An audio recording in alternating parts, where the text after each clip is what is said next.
চট্টগ্রামের জমিনে, বাংলাদেশের জমিনে শত শত আলেম উলামাকে বেলায়েত দিয়ে ওলিকুল সম্রাট বানিয়েছেন, ওলিকুল সম্রাট বানিয়েছেন। ওনার নাম হুজুর গৌসে মাইজ ভান্ডারী কেবলা কাবা রাদিয়াল্লাহু আনহু।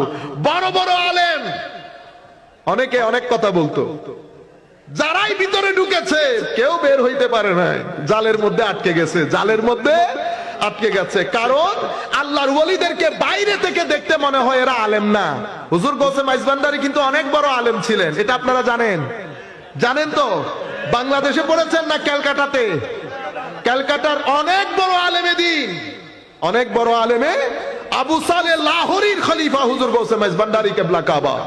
এবং বাংলার জমিনে আমাদের ঘরকা মুরগি ডাল বরাবর, ঘরকা মুরগি ডাল বরাবর। এই কারণে আপনার মনে হয় বুঝতে পারছেন না। এরপরে বাবা ভান্ডারী কেবলা কাবা, এরপরে উনার নাতি দিলওয়ার হোসেন কেবলা কাবা বেলায়েতের সমুদ্র বইয়ে দিয়েছে, বেলায়েতের সমুদ্র বইয়ে দিয়েছেন। সম্মানিত উপস্থিতি, ঘটনা কোথায় খারাপ হয়েছে? ঘটনা খারাপ হয়েছে আমাদের মাধ্যমে। আমি এখন যেটা বলবো সেটা দুঃখের সাথে বলবো, আপনারা জিনিসটা বোঝার চেষ্টা করবেন। পরবর্তীতে আমরা যারা তরিকার অনুসরণ করা শুরু করেছি তারা মোস্টলি তরিকত কি সেটা জানি না, নাম্বার ওয়ান।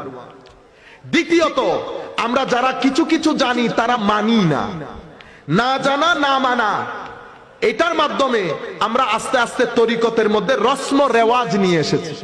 কি জিনিস নিয়ে এসেছি? রসম রেওয়াজ, আনুষ্ঠানিকতা।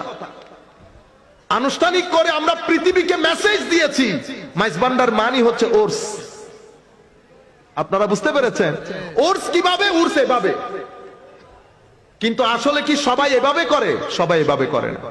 কিছু কিছু মানুষের কর্মকাণ্ড ফেসবুকে গেছে, অনলাইনে গেছে, মিডিয়া আইটেম হয়েছে না? কিছু মানুষ যারা ষড়যন্ত্র করে সব সময় মুসলমানদের বিরুদ্ধে, তারা দূর দূরান্তে বসে আপনাদের এই ভিডিওগুলাকে পুরো পৃথিবীর বুকে ছড়িয়ে দিয়েছে। পৃথিবীর কাছে একটা মেসেজ চলে গেছে, মেইন স্ট্রিম সোসাইটির কাছে। কি মেসেজ? এরা এরকমই, এরা এরকমই। এগুলা কিছু বুঝে না, এগুলা দ্বীনের মধ্যে বেদাত ঢুকিয়ে দিয়েছে। সে তো জানেও না হুজুর কেবলা কাবা কি, তার অবদান কি, বাবা ভান্ডারী কেবলা কাবাকে তার অবদান কি, কিভাবে মানুষকে চুম্বকের মতো টেনে এনে দ্বীনের রাস্তায় এনেছে, সেই আদর্শের জায়গাটা আমরা মানুষের সামনে তুলে ধরতে পারি নাই। এটা নিয়ে প্রপাগান্ডা হয়েছে, ফার্দার প্রপাগান্ডা হয়েছে, ফার্দার প্রপাগান্ডা হয়েছে।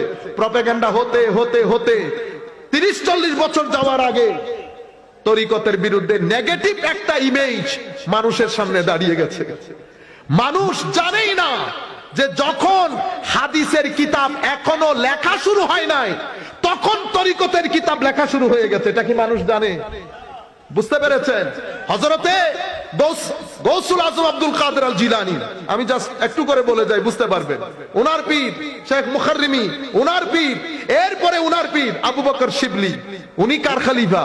উনি খলিফা সাইয়্যিদুত তায়েফা হযরতে জুনায়েদ আল বাগদাদি রাদিয়াল্লাহু তাআলা আনহু। উনি কার খলিফা? উনি খলিফা হচ্ছেন হযরতে ওনার মামা হযরতে সরি সাকাতি। উনি কার খলিফা? হযরত সরি সাকাতি খলিফা হচ্ছে হযরতে মারুফ আল কারখি। মারুফ আল কারখি কার খলিফা? দাউদ আত-তাই। দাউদ আত-তাই কার খলিফা? হযরত হাবিব আল আজমি। হাবিব আল আজমি কার খলিফা? হযরতে হাসান আল বসরি। হাসান আল বসরি হযরত আলী মাওলা আলী কাররামাল্লাহু ওয়াজহাহুল কারীম। মাওলা আলী কার খলিফা? আমার নবী সাল্লাল্লাহু আলাইহি ওয়াসাল্লাম যার বেলায়েতের ঘোষণা দিয়েছেন, এটা মাওলা আলী।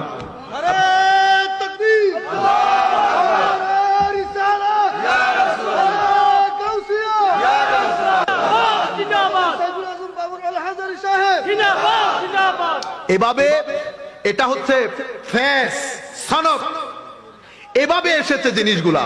আমরা কোনো কিছু জানি না।